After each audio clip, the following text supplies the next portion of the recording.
Subscribe and click the notification bell for more sermons from Taft First United Methodist Church.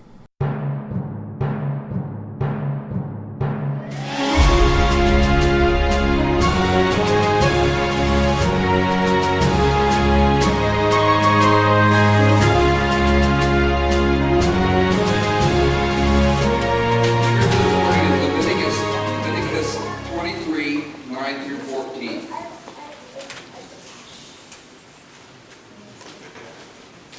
The Lord said to Moses, "Speak to the Israelites and say to them, when you enter the land I am going to give you, and you reap its harvest, bring to the priests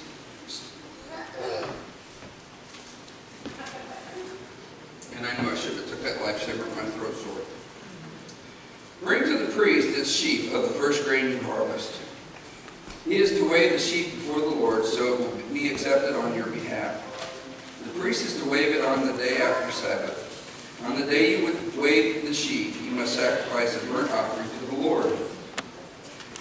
A lamb a year old without defect, together with its grain offering of 2/10 of an ephah of fine flour mixed with oil, an offering made to the Lord by fire, a pleasing aroma, and its drink offering a quarter of a hin of wine.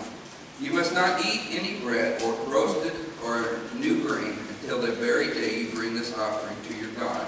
This is to be a lasting ordinance for the generations to come, wherever you live." These are the words of God.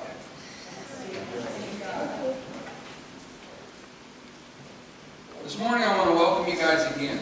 And for you out there across the country that are watching on YouTube, thank you for watching. It is awesome to have everybody here and to see all the people that are starting to watch this video and the people that are spreading this around. Folks, if you have any family and friends across the United States, across the world, send them to our YouTube page and let them watch these services so that we can spread it out to even more people. And you in video land, if you would like to support this church, you can send it to the church here, and we'll send you the address as well. But we want you to be a part of this service and a part of giving to this service if you can. Any donations, any tithing from you guys across the country, that would be absolutely wonderful. Today's sermon is going to be called Fan or Follower. We're going to start getting into a couple of sermons on stewardship. But the concept of stewardship, just the word stewardship, bothers me. Not that it's a bad thing. It's very plain. Because a lot of people, when they hear stewardship, they hear, oh no, he's going to start asking for money. Well, yes, we're asking for money as well too. We're asking for your tithe. We're asking for your first fruits. But it's not just about the money. And my question comes down to this moment in time right now is take a second and think, why are you here this morning? What is your purpose of being here in these pews this morning? Are you coming because it's just what you're supposed to do on Sunday mornings? Are you coming because Mom pulled you by the ear and says, "You're going to church with me, Kai"? Or is Mom and Dad out and so they're just saying, "You will come to church this morning"? Or are you coming because this is where you get your growth, and you get your fellowship, and you get your love? Yes, we ask for finances. Yes, we ask for all these kind of things. But why are you here this morning? I'm here because you know why I'm here. I feel the call to be here. I feel the call to do something more than what I have done with my life in the past. Even though I knew I should have been doing something different in the past. I'm here because I'm a human being that is God's number one sinner, saved by grace, to be an effective part of your church, of your community, and to do God's bidding. And that's why I'm here. That's why when I go out to Me Run Shield, right? It's one of places we love to go. Anybody go there? That's an awesome place to go, isn't it? The other place is Buttertrin. Anybody like going there? And I really like Buttertrin because that's really a religious place. These people, I love that place. But everywhere I go, and I've heard several different stories and several different dialogues on how people do stuff. My dad collects $2 bills. Has anybody ever seen a $2 bill? You have? Really? That's amazing, because I don't know too many kids that have seen a $2 bill. You have too? They actually used to make $2 bills, and they're still in publication or out there running around somewhere. But circulation, not publication. So they're out there running around. So my dad, he'd made friends with these people in the church or in the bank. And he goes in there, and when he pays his bills or when he's depositing money, they always say, "Hey, Bill, we got some more $2 bills for you." And so what he does is he buys these, he collects these. And so when he goes out to restaurants, this is how he pays what he considers part of his tithe. Now he tithes to the church as well, but he's a veteran like me. And so what we do is we can get a veteran's discount when we go to restaurants and stuff like that. So what he does is he doesn't think it's really right that he gets all these discounts and all these exceptions and all these things added to him. So what he does is he collects these $2 bills. And so when he's sitting in a restaurant or in a hospital room or in a waiting room and stuff like that, he'll find good little boys and girls. And this is how he pays it forward. And so he'll go over there and he says, not everybody. When a child's being bad in the restaurant, everybody's looking at that child being crazy and running around and being naughty, right? Most of the time. But do you notice the good little boy over in the corner, or the good little kid in the corner? My dad does. And so this is how he pays it forward. He takes one of those $2 bills and he walks over and he says, "Ma'am," he says, "can I talk to your son for a second?" Well, yeah. And then he tells his story. He says, "I get these discounts, but God has laid it upon my heart to acknowledge these good children because nobody acknowledges them. Because they are good." And he says, "Can I tell them a story?" And then he tells them their story. He says, "So you're being good today. I want you to have this $2 bill." And most kids can't even ever say they've seen a $2 bill. So with that $2 bill, he's just changed that little child's mind on older people, on being good. He's being acknowledged for being good. Well, when we pay our tithe and when we do our stewardship, who are we being good to? Are we being good to ourselves? No. We're giving back to God of what His first fruits are. Now, again, that is not of money. That's just not money. It's your time. It's your diligence. It's what you can do to spread God's love. How do you see money? What is the purpose of not only money, but of your time? Of your talking to somebody? Of using what your stewardship, or your being able to be a steward in your community, in your church, how do you see that to where it can benefit God's kingdom? We have to keep the lights on. We have to pay our bills. But if we don't go out and do our bidding, and God's bidding, with our time and our works, and the ability to go out and to love people and show people, we're going to get into a sermon series. I'm not sure exactly when we're going to get into that because Christmas is coming off close. But the art of neighboring, that's part of being a steward. Do you know your neighbors? Are you going to take the time to invite somebody to church? Another story that was told to me that I read about was there's a gentleman that he would put, and I do believe it's the Church of Resurrection, if I remember the story right. But he would take 35 pennies, and he started out with, I think it was 9 or 10 people to start this church. He would put 35 pennies in his pocket. And so each penny, each time he would go out during the day, he would not come home until he changed. Put one penny from this pocket to this pocket. Do you know what he was doing with those pennies? every time he would walk up to somebody and say, "Hi, I'm Scott Patton. I'm over here at the Methodist Church. Do you know God sent his son down here to die for you, to save your life so that you can make it to heaven?" Or he would tell them about God and about his church and try to build it. And so after he would get done, he would take that penny from that pocket and put it in his other pocket. And as he went through his day, he would come to somebody else and he'd say, "Hi, my name is Scott Patton. Do you know about God?" And all the people that we know, and all the things that we do, are we doing God right? Are we doing God a good justice, a good deed? Are we doing the right things that we can promote ourselves not only to the church, but to stewardship and to God? We're in our communities. We're doing daily deeds inside of our community every single day. Folks, we have the resale shop. We have the food pantry. We got Lolo into everything at the school. He knows everybody. And if he's not there, he's at the city council. If he's not, wherever. I'm going up all over the place, visiting people and seeing people.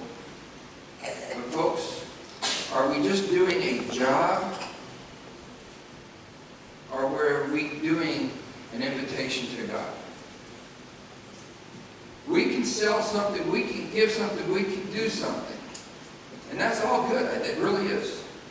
But my friends, are you doing the final step to that? And saying, God loves you. You love him. Is he in your life? Can I do anything for you? Can I pray for you?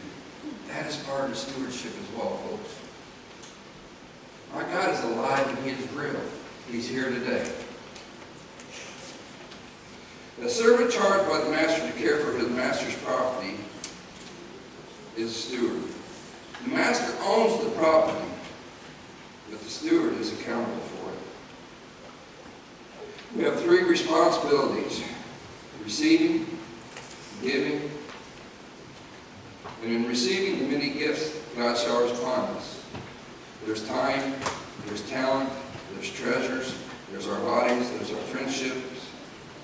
We have to be managing and take care of what he's given us to manage. And that's called being a good steward. That is not only with our tithe, but that is with what all we collect today even, when we do the offering. We have to be good stewards with what you guys give us so that we can promote the church. God is good. I'm going to tell you another little story real quick. I think I've told you this one before. God will give back to you more than you can possibly imagine.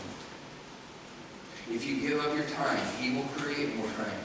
If you manage your time, he will help you with the things that you've got to do.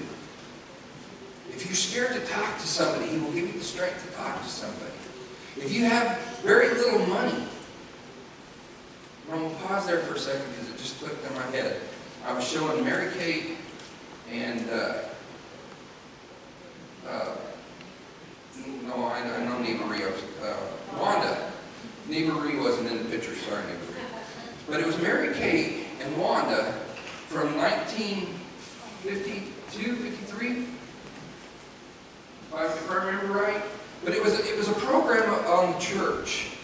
And it was this church, no carpet, hardwood floors, people everywhere. They showed some of the classrooms. They showed the chancellery up here, and the choir loft was this way, and this was all open. It was beautiful. And then there's this really two young girls. I don't know how old you guys had to be. What, 20s? I don't know what you were. Anyways, but here they are saying, well, that's us. But as you flow through that, and it was actually a program on stewardship. It was that time of the year. But the funniest thing that I seen was in the very back of it. And we worry about where we are today. And their tithing, it showed how to tithe for the amounts that they made back then. You guys remember seeing that when I showed that to you last week? weekly amount was $10, $20, not what you tithe. That's what they were making a week. It was $10, $20, all the way up to $100. That's what they were showing, what people made at that time. And I can remember my mom and dad's first house was $25,000, I think. The very first house they bought in the early 70s. And now look at where we are today. I regressed from there. But while we were going through college, and I'm going to go back to my story. While we were going through college, we didn't have hardly any money whatsoever. Quite frankly, I don't think we had any money. This is my dad, and he was going to Bible college. And it was this time of year, and they're preaching on giving, and there was a missionary in the church and about giving. And so that's part of the stewardship, and our tithe and stuff goes to missions across the country and to pay bills for the district uses and the missionary field here and the missions that we do as well too. So this missionary was sitting there, and he was promoting what he does. And actually, I think he was over in Africa or someplace like that. But God worked on my dad that whole service and said, you have to give up that $20. And that was my dad's last $20. You have to give up that $20. I want you to give that last $20. My dad says, that's all I have to buy groceries this week. He said, son, he says, I already have this handled for you. I've got this taken care of for you. I've got this managed for you. I am God. Give up that $20. And my dad fought that whole service. At the end of that service, my dad walked up to that missionary and he says, God wants me to bless you with this. And he hands over his last $20. By the time we got done shaking hands and greeting everybody, and we walked out to this old station wagon, we look in the back of that station wagon, and it is packed from the back door to the back of the seat, full of groceries. See, God's already working on you. He's already working. He was working on my dad. But unbeknownst to my dad, and unbeknownst to Lola or Ray or Jerry or Betty or anybody else here, God's working on each one of you to be the best that you can be, not for you, not for me, but for Him. So that station wagon was full of groceries. And my dad was so blessed, and we were so blessed, that we got to go home and have lunch because God was working on somebody else.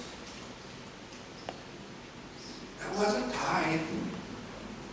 That wasn't money given to the church. That was God working on somebody to do something and rely on God Himself. So we have to listen, we have to open our minds, and we have to open up our hearts. And again, I'm going to start closing this off so we can move on. But folks, this time of the season is important not only to you, because the joys of giving of your time and of yourself and of your money is a blessing. You need to look at this as, how can I be blessed by God by doing this for my God? How's He going to bless me if I follow His command? If I follow His will? If I love Him enough to give up my time, to give up my money, and most of all, folks, just like I told these kids, to give up your soul. Turn your soul over to Him. Don't come here just because you have to come here, or it's what you've done for 60 years to come sit in the pew on Sunday morning.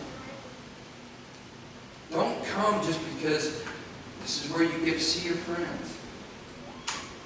That is not the purpose for coming here. We are coming here to do God's bidding. We are coming here to worship and fellowship with each other, to be rejuvenated, so that we can go out this week, so that we can conquer what we've got to conquer. We just had another shooting in town the other night. I do believe it was a young lady that was killed, if I'm correct, trying to break into an insurance place. And that sounds really bad, and it is really bad. But my question is, did anybody get to her before she took her last breath? I don't want to talk about your money right now. I want to talk about your soul. Did anybody get to her before she took her last breath? Now, obviously, she wasn't in the right area doing the right things, correct? Wouldn't you say? There's people out there that are not in the right situation, living the right way. You have family members that either are here in town or outside of town or whatever. They may not be living the right way. Have you given of your time? Have you given of yourself to call and say, I love you? And Holly, I do love you. Me and you talk quite a bit. And I'm going to look you square in the eyes, Holly. I'm picking on you. I'm sorry, but I love you. But you have to go to people. You have to look them in the eye and say, does God have your soul? Do you know where you're going tonight if you don't live through the night? Or is that not what we're called to do? Are we not making disciples for God? Are we not calling people in here? Part of being a steward is making disciples of God. Are you a fan or are you a follower? Carol gave me a scenario to use, and so actually I'm going to change the name because I can't remember the other name. Does anybody here like the basketball team, the Dallas Cowboys? I'm making fun. Who can remember Roger Staubach? He played for the Cowgirls or something like that, right? Yeah. Okay. Were you a fan of his, or did you follow him? Was he great enough that you followed him, and you got excited when he made that touchdown pass, or when he didn't get sacked and he ran around and he made it into the end zone? Did you follow him, or were you just a fan? Oh. Think of a group of things back in the days of your music. Are you a fan? Or are you a follower? Are you going to pick up and follow me into the desert for 40 days and 40 nights? Or are you just going to wave and say, God bless you, hope you can do it? Are you going to be a disciple? Or are you just going to come in here and sit and warm up these pews? God's calling you to do something. He calls each one of us to do something. Our time on earth is short. You have family, you have friends. You are associated with so many people at the school. All of you. Do you know your neighbors? If so, have you walked over and said, God loves you. We'd love to see you in church on Sunday morning. If not, I just want you to understand. My God reigns. My God heals. And my God can save your soul. Folks, it's time that we start being disciples and making disciples and being followers. Not just fans, not just excited. But like I told you before, can we not get excited about God?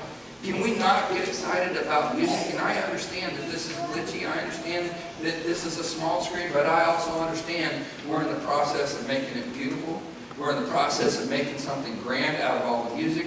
We have a young lady in the back there that is possibly, hopefully, and I'm praying that she's going to start playing the piano.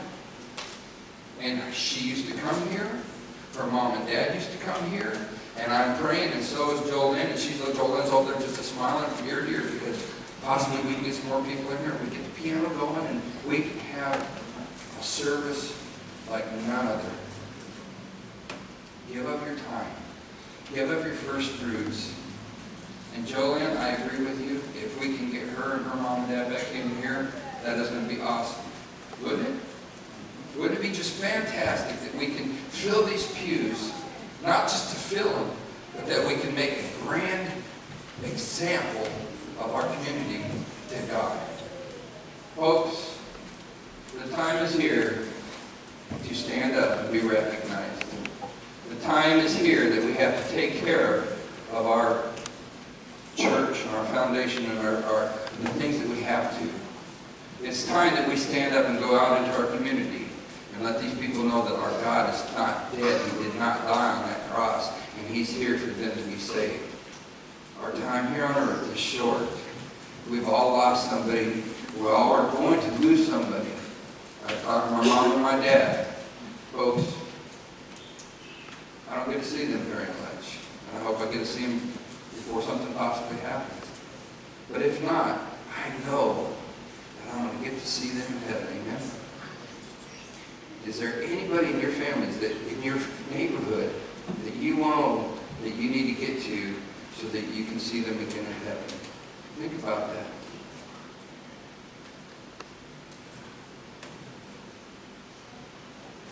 Please think about this. Think about the stewardship. But most of all, you want to be just a fan of God, or are you going to pick up your bags and you're going to follow Him?